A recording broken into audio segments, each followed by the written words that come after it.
Hello, and welcome to some more remote learning. I'm the tutor in the Math Help Room, and today we're going to go over some Calc2 examples on geometric series and p-series. So this is the start of the worksheet, and I broke it up into two separate videos, doing geometric p-series first, and then telescoping series second. So continue on to that next video once you finish this video on geometric series and p-series. And again, these examples are just to help supplement you in your new online education. So let's go ahead and dive into geometric series. Now, a geometric series has the form of the summation from k equals 0 to infinity of a r to the k. So think about writing out these first couple terms.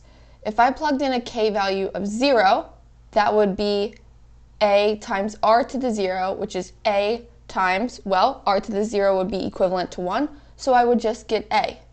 And then my next term, plugging in 1 for k, I get ar to the 1, or ar.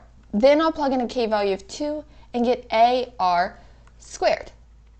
And then plugging in a k value of 3, I get ar cubed, and so on. And the really cool thing about this geometric series is that we know if it converges, what it converges to. So if it converges, I'll make a note, I'll write this in a different color. This is going to equal a over 1 minus r if it converges. If it doesn't converge, we know it diverges. And that's the really cool thing about geometric series. It's a series that if it converges, we know what it converges to. And that convergence and divergence all depends on one little value inside this geometric series, that r value. So why does it depend on the r value? Well, if we think about writing this series, this geometric series, it's the same as some geometric sum. So this k equals 0 to infinity of a r to the k, our geometric series, is equal to the limit as n approaches infinity of the summation of k equals 0 to, as opposed to plugging in infinity, we're going to go to n minus 1 because this is the form of the geometric sum of ar to the k. And let me rewrite this a little bit neater. So the summation of k equals 0 to n minus 1 of ar to the k, which this is equivalent to saying the limit as n approaches infinity of a times 1 minus r to the n over 1 minus r. And this right here is why convergence and divergence depends on the r value, is because of this limit. Notice that n is only with r, and that's an r to the n. Now I'm going to tell you right off the bat that this series converges when negative 1 is less than r, which is less than 1. So it's going to converge when r is between negative 1 and 1. And it's going to diverge when it's not converging. So that's going to be when r is less than or equal to negative 1, or when r is greater than or equal to that positive 1. So if I was to draw this out on a number line just so you can see it visually, we'll put negative 1 here and a positive 1 here. So drawing for when my r value converges, I'm going to leave this around negative 1 as an open circle and an open circle around 1 and fill in the area in between. That's when my series converges. For r values that make it diverge, that would be me filling in negative 1, filling in 1, and then going outside of what's in between. Converging versus diverging. And we can see that's true for the limit. Envision if we took the limit as n goes to infinity of just r to the n, and r to the n was between negative 1 and 1. Well, what makes a number between negative 1 and 1 is when the denominator is going to be larger than that numerator, right? Because then we're going to get a fraction that's between negative 1 and 1. So let's try 1/3. If I raise this to the n, we'll get 1 to the n over 3 to the n. And you can then see that it is indeed, if we took the limit of this, that denominator is bigger, so it's growing faster, so that overall fraction goes towards 0. And if that fraction goes towards 0, or r to the n goes towards 0, as n goes towards infinity, this r to the n term goes away, and we're left with a times 1 over 1 minus r, or simply a over 1 minus r. That's why if r is between -1 and 1, we know that our geometric series converges, and we know exactly what it converges to. A over 1 minus r. So now all we have to do is figure out a and r to know exactly what that series converges to, as long as it's converging. So let's jump into example 1. Example 1 says to evaluate each geometric series or state that it diverges. So if we have 1/2 to the k from k equals 0 to infinity, well, we're starting at a k value of 0, so we're starting with this geometric form. And remember, geometric is a r to the k. So our a value in this case will just be 1, and our r value is going to be 1/2. So I like to write out my values. A equals 1, r equals 1/2. So we have to ask ourselves, before we really even dive into this, do we converge or do we diverge? Well, r is a value that's between -1 and 1. So -1 is less than r, which is less than 1, therefore we're converging. But that's not all I can do with a geometric series. Now that I know it converges, I can figure out what it converges to.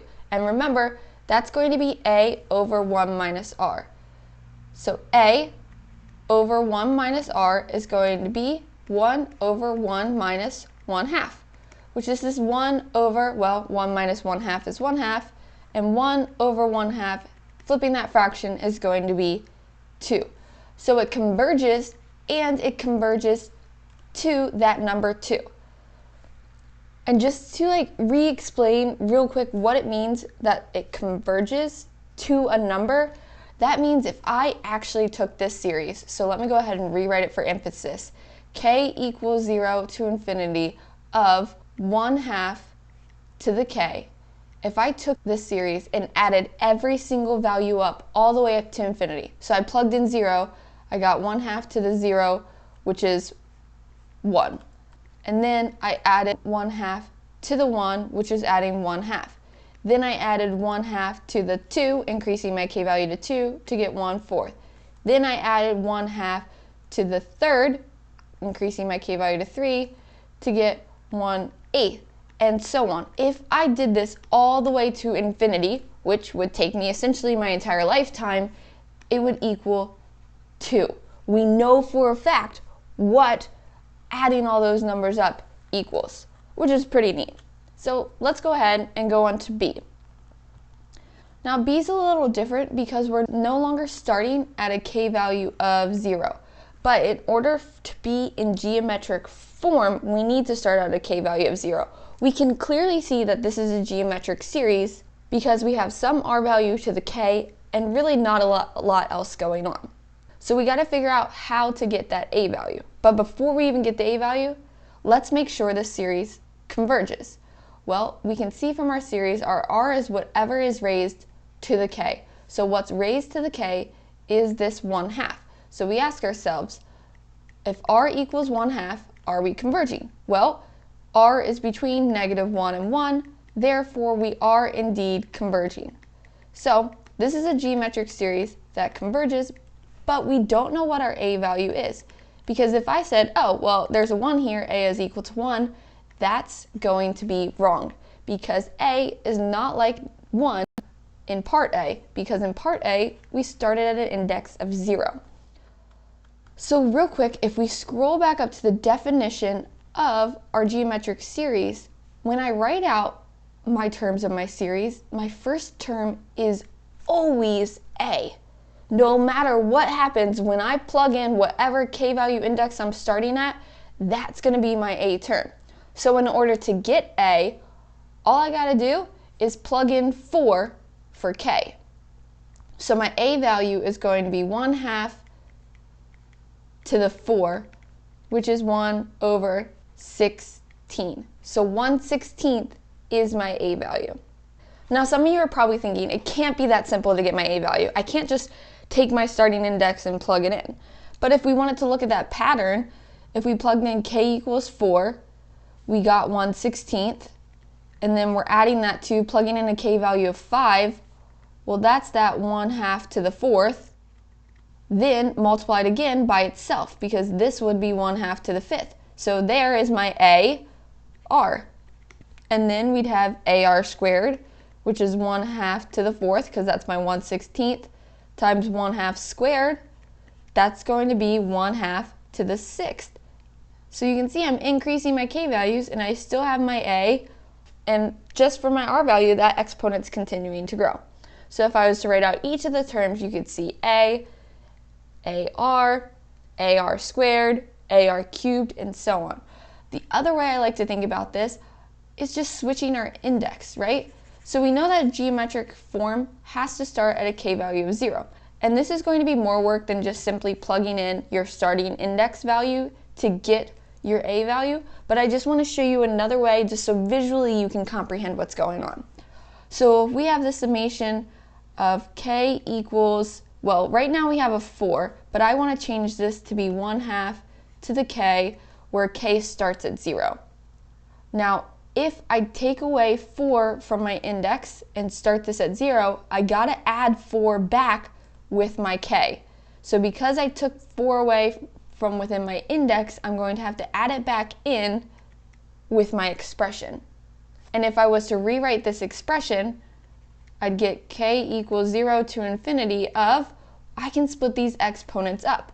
So I'd have 1/2 to the 4th times 1/2 to the k, which if I wanted to simplify this down, this would be the summation as k equals 0 to infinity of 1/16 times 1/2 to the k. There we go, geometric form right away, k equals 0, here's my a, r, and then to the k. So that's two different ways of thinking about it. I will say the easiest way is how I showed you initially, just plugging in that, oops. Now I don't know what just happened with my pen, it kind of went a little crazy and now I can't erase it, but going back to what I was saying, using that k value and plugging it in is the easiest way to get a, so just continue doing it that way. Now in part C, we have e to the 2k minus 3. So we're not quite in geometric form. Yes, we are starting at an index value of 0, but we don't have something to the k all by itself with some a value. So let's rewrite this. K equals 0 to infinity of, I'm going to split up my exponent because I'm subtracting. I'm going to write this as e to the 2k times e to the negative 3. And rewriting this again, k equals 0 to infinity.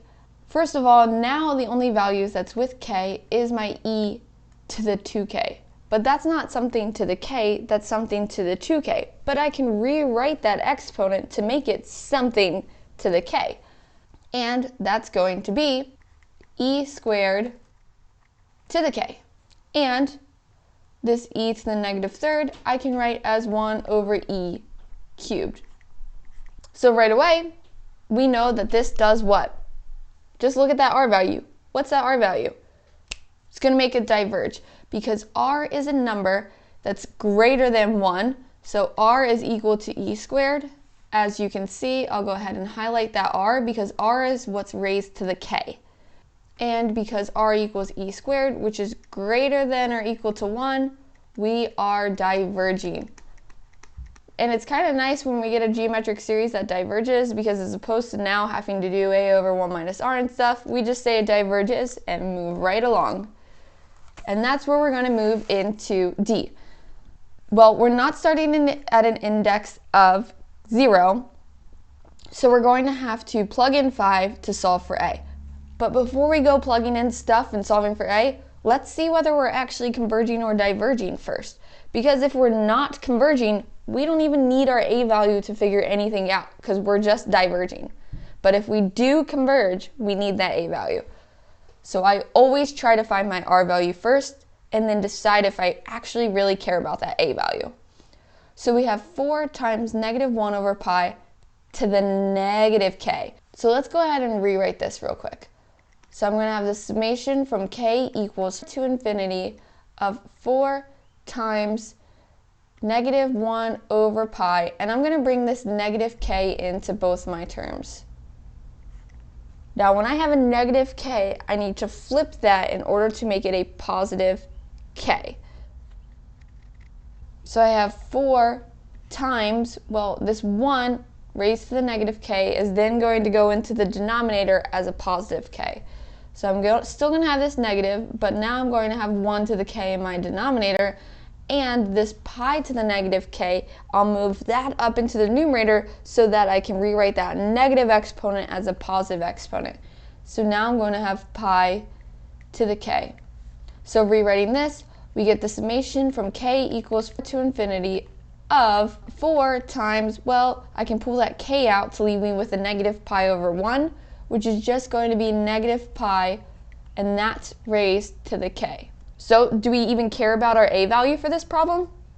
No, we don't, because our r value is equal to negative pi, and negative pi is a number that's less than or equal to a negative 1, therefore we diverge. So we don't even care about our a value for this.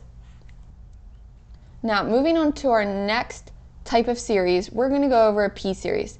Now p-series, in my opinion, are even easier than geometric series, because for a p-series, if it converges, we're not able to figure out what it converges to, so we just say that it converges, or it's going to diverge. So it's one or the other, and we're not able to tell what it converges to. That's why the geometric series is so cool, because you can actually figure out what it does converge to, but for a p-series, we're just going to say converge because we don't have the capabilities of figuring out what it converges to. So a p-series converges if it's in the form of 1 over k to the p, where p is greater than 1, we're going to converge. If p is less than or equal to 1, we're going to diverge. And it's that simple. So looking at A, in example 2, clearly we're in the form of a p-series. We have 1 over k to the p, 1 over k to the 5th. So what's our p-value? Our p-value is equal to 5. And 5 is greater than 1. Therefore, for this, we are converging. Now for B, again, we're in the form of 1 over k to the p. The only thing that makes this a little bit different is we have this 9 out in front, but if we go back and review our series rules or our summation rules, that 9 can be pulled out in front of our summation. So I'm going to rewrite this as 9 times the summation of k equals 1 to infinity of 1 over k to the 2/3. So now you can see we definitely have a p-series here, 1 over k to the p, and our p-value for this series is p equals 2/3. And 2/3 is a p-value that's less than or equal to 1. So because it's less than or equal to 1, we know that our series diverges. And that's how a p-series works. It converges if the p-value is greater than 1, and it diverges if that p-value is less than or equal to 1. So obviously there's going to probably be some algebraic manipulation like we kind of had to do in part B of example 2 to figure out exactly how that p-series looks. So just quickly review your summation rules, exponent laws, and such, because those are just going to help you with rewriting series to get it in the proper form. So for example 3, we're going to, for each series, identify if it's geometric, a p-series, or neither. So in A, we can rewrite this, because remember, a negative exponent can be written as a positive in the denominator. So I'm going to have k equals 1 to infinity of 1 over k to the positive 6th. So this becomes 1 over k to the 6th, which, what kind of series is this? It's a p-series. And let's take this problem one step further and decide whether it converges or diverges. So if it's a p-series and it has a p-value of 6, 6 is greater than 1, therefore this series converges. Now in part B, we can eliminate the fact that it's a p-series because we have something raised to the k, where a p-series is 1 over k raised to some p-value or some constant. This is 8 over 3 to the k. But there's that geometric series that has something raised to the k, right? So let's see if we can rewrite this. So we have the summation of k equals 1 to infinity of, let me pull that 8 down in front. So we have 8 times 1 over 3 to the k. But remember, 1 to the k is simply 1. So as opposed to writing this as 1 over 3 to the k, I'm going to write it as 1/3 to the k. There we go. Now we're in that geometric form. So this is a geometric series. And what does it do? Does it diverge or converge? Well, that depends on what value? Our r value. So because we're geometric, our r value is whatever's raised to the k. And that r value in this case is 1/3. So because our r value is 1/3, -1 is less than r, which is less than 1. Therefore, we know this series converges. And just for good practice, because we know this geometric series converges, we can figure out what it converges to. Because it converges, this converges to a over 1 minus r. So this series is going to equal a over 1 minus r. But we need to figure out that a value in order to complete this problem. Now, because we're not starting at a k value of 0, in order to get a, I have to plug in that starting index. So a is going to equal 8 times 1/3 to the 1. There we go. That's my a value. A is 8/3.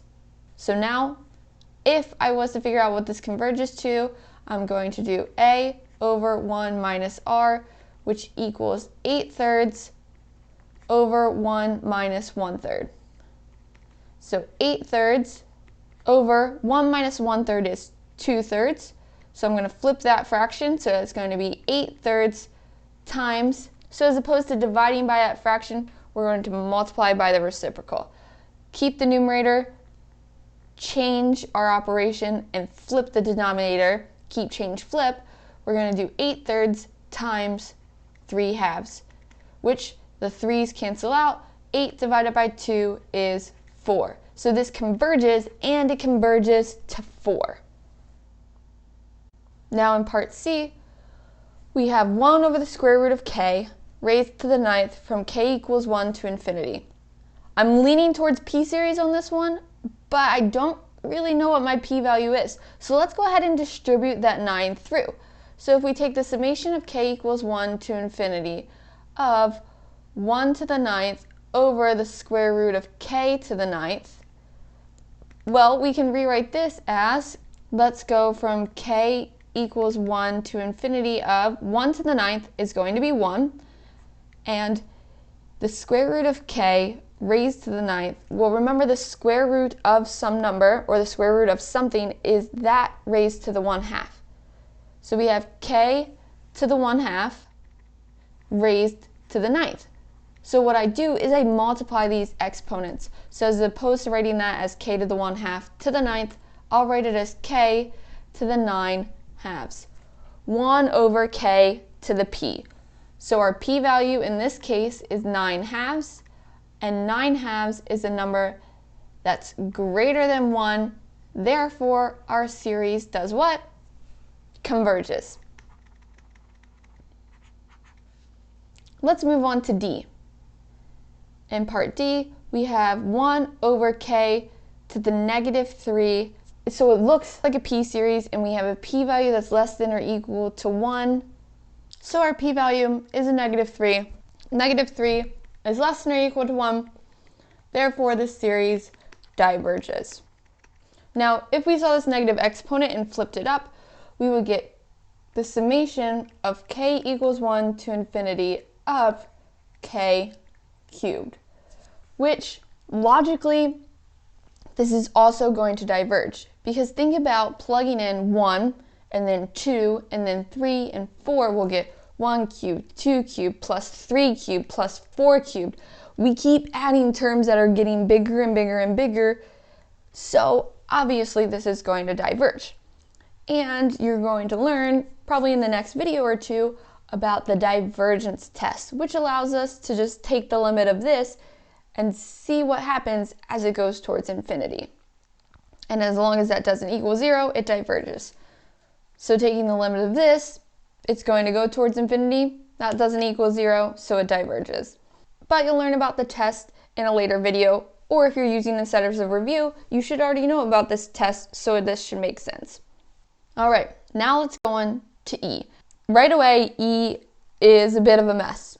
We're going to start rewriting this to see if it's going to come out in that wash. So we have the summation from k equals 1 to infinity of, I'm going to start by rewriting my numerator.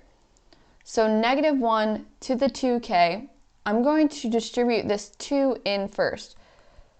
So I'm going to have negative 1 squared raised to the k. And that's going to be all over. I'm going to split this denominator up. So I'm going to have 7k times 7 cubed.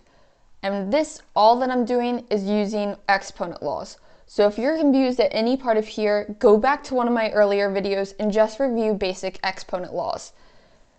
So now I'm going to get the summation from k equals 1 to infinity of negative 1 squared is going to be a positive 1, so that'll be 1 to the k over 7 to the k times 7 cubed.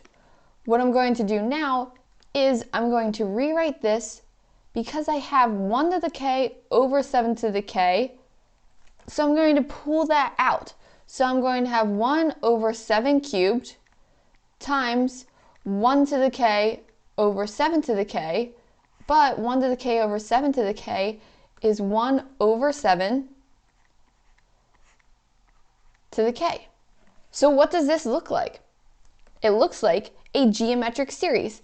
I have some number times r to the k. So I know for a fact this is a geometric series, and I know that it converges because my r value is 1/7, and 1/7 is a number that's between negative 1 and 1. Therefore, I know that this geometric series converges. And because I know that it converges, I'm able to figure out what it converges to. But I'm going to stop this video here because I want you guys to actually figure this out on your own. So, just some helpful hints. Remember, in order to figure out what it converges to, we know it's going to be a over 1 minus r. We already have our r, but we need to solve for our a. And our a value is whatever we get when we plug in k equals whatever that starting index is. So go ahead, figure out a, then plug it in for a over 1 minus r, and let me know what you get in the comments below. So go ahead and give that a shot.